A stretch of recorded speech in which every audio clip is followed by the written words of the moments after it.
Nampaknya Pak Jokowi betul-betul akan berakhir mengenaskan pasca lengsernya dari jabatannya sebagai presiden, karena semakin ke sini rakyat semakin berani untuk bersuara di media sosial membongkar kebobrokan-kebobrokan yang dilakukan oleh Pak Jokowi semasa dirinya menjabat sebagai presiden.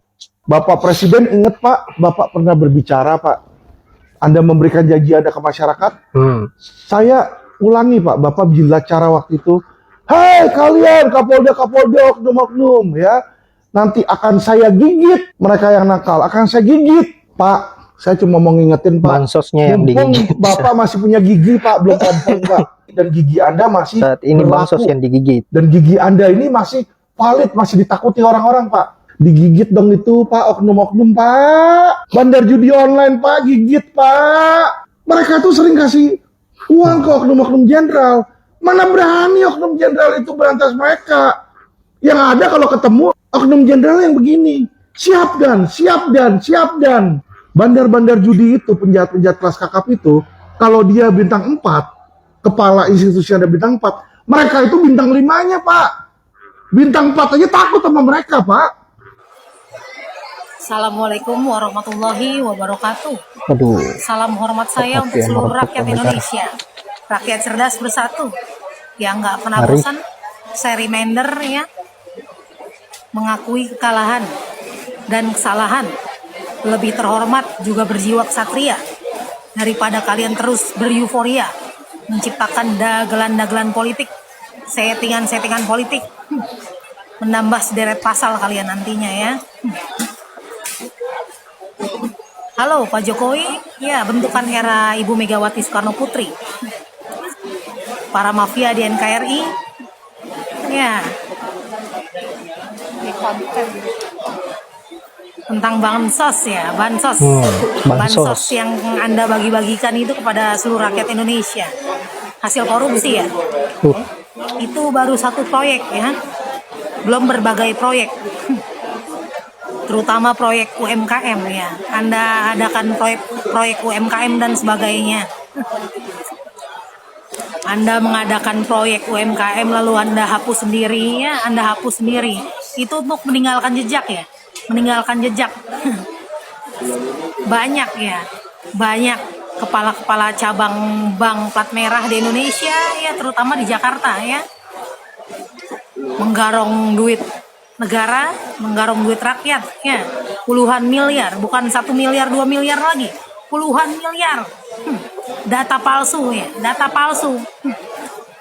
Belum lagi ya untuk kepala cabang bank plat merah di seluruh Indonesia ya, kalau diaudit ya, diaudit bermuara ke siapa ya, bermuara ke Anda dan juga para koalisi rampok-rampok negara di NKRI. Ya, mana KPK ya? Mana KPK? Komisi Perlindungan Koruptor.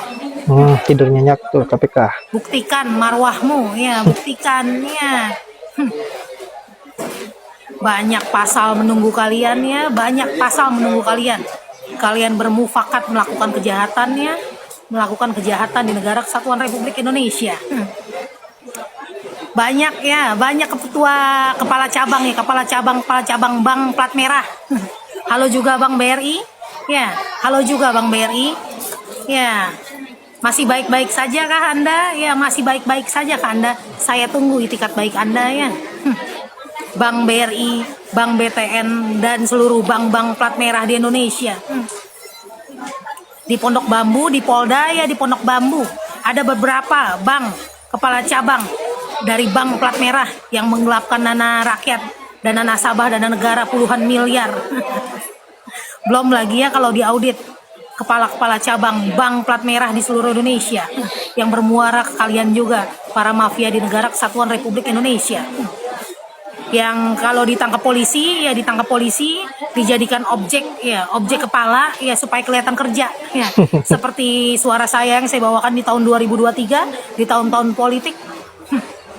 Kepala cabang bank plat merah yang mengeraup, menggasak duit negara ya, lagi tahun politik ya, Anda tangkepin ya, untuk supaya kelihatan kerja, supaya kelihatan kerja. Tapi mereka tetap poya-poya, dibiayakan ya, dibiayakan oleh negara, dibiayakan oleh para mafia di Negara Kesatuan Republik Indonesia. Buktikanlah KPU marwah Anda yang sesungguhnya. Ya, bukan Komisi Perlindungan Koruptor ya. Sekali lagi ya, saya ingatkan untuk kalian, para mafia di negara kesatuan Republik Indonesia ini, mengakui kekalahan dan kesalahan. Lebih terhormat juga berjiwa ksatria daripada kalian terus beryuforia menciptakan dagelan-dagelan politik. Ya, dagelan-dagelan politik. Segala pengalihan isu yang terjadi di negara kesatuan Republik Indonesia ya. Salam waras. Salam waras. Luar biasa. Rakyat cerdas bersatu, sehat-sehat Indonesiaku, sehat-sehat Indonesiaku, sehat-sehat Indonesiaku. Wassalamualaikum warahmatullahi wabarakatuh. Publik juga menjadi heran karena kok di akhir-akhir masa jabatan Presiden Jokowi kok makin banyak problem. Ya kan, terakhir kemarin juga tentang masalah pusat data nasional yang jebol. Ini apa-apa di rejim Jokowi ini banyak banget jebolnya. Pusat data nasional jebol, ya kan, APBN jebol, BUMN jebol, ya kan, pajak jebol, ya kan, utang luar negeri jebol. Jadi aduh, rezim Jokowi ini memang penuh dengan kekacauan dan kegaduhan aja ini.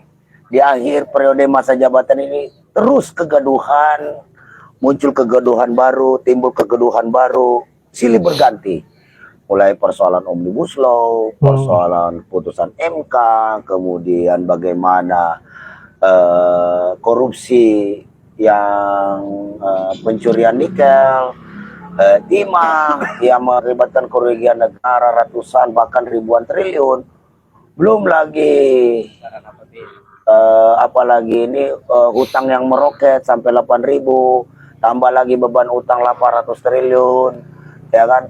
Ditambah lagi banyaknya program-program kerja yang tidak jelas yang akan dilakukan oleh Jokowi. Kemarin tambah lagi jebolnya pusat data nasional, ya Allah, jebol lagi, jebol lagi.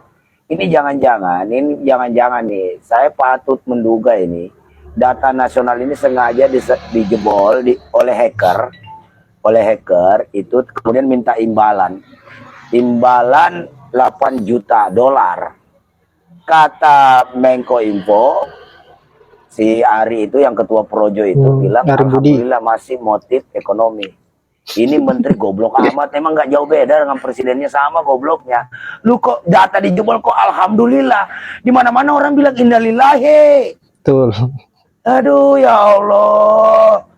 Ini bego banget ini menteri-menterinya. Kemarin juga, ya kan? Keluarin Permendak, keluarin Permen nomor 8 buat hantam industri tekstil kita. Nggak lama kemudian Luhut ngomong akan mendatangkan investor dari Cina yang akan membangun pabrik tekstil besar-besaran di Indonesia. Ini kalian ini benar-benar, kalian itu dipilih bela rakyat apa bela siapa sih, gue bingung deh. Yap, sangat luar biasa apa yang menjadi statement-statement rakyat Indonesia yang ada di video tadi. Begitu pekah dengan situasi yang terjadi hari ini dan kebobrokan kinerja dari Pak Jokowi yang semakin kesini semakin menyengsarakan rakyat. Sangat tepat apa yang dikatakan oleh Bapak yang di video terakhir bahwa menteri-menteri Pak Jokowi dengan Pak Jokowi ini 11-12 hanya mampu merepotkan rakyat Indonesia, hanya menjadi beban rakyat Indonesia. Dan anehnya terkhususnya Opung Luhut, beliau ini sangat mengagung-agungkan warga asing, terutamanya yang dari Cina. Seolah-olah kita berpikir bahwa mereka ini, Opung Luhut ini maupun Pak Jokowi ini adalah orang-orang yang dari Cina yang sengaja menghancurkan negara ini. Terlihat dari kinerja mereka selalu pro terhadap Cina dan selalu menindas warga lokal atau warga negara Indonesia. Dan ini sangat miris. Dan kemungkinan apa yang menjadi prediksi para netizen bahwa Pak Jokowi pasca lengser dari kursi empuknya jabatannya sebagai presiden, maka akan berakhir dijerujikan. Terlalu banyak permasalahan-permasalahan yang akan didapatkan oleh Pak Jokowi, baik itu ijazah palsu dan penggunaan bansos yang terduga dikorupsi, dan masih banyak lagi yang lainnya. Saya kira sahabat-sahabat bisa menilai sendiri, terutamanya kinerja Pak Jokowi di akhir-akhir jabatannya ini sangat membingungkan dan sangat terlihat bahwa rakyat seolah-olah sengaja ditindas. Baiklah sahabat-sahabat, saya kira hanya itu. Terima kasih buat orang-orang yang selalu bersuara dan peka terhadap situasi di negeri ini yang semakin amburadul, dan kalian adalah satu-satunya harapan rakyat untuk bagaimana agar bisa menyampaikan keluh kesah rakyat, apa yang menjadi aspirasi rakyat. Jadi saya berharap teruslah bersuara, semangat, tetap berada di barisan rakyat yang memperjuangkan keadilan. Saya akhiri dengan ucapan wallahul muwaffiq ila aqwamit thoriq. Assalamualaikum warahmatullahi wabarakatuh.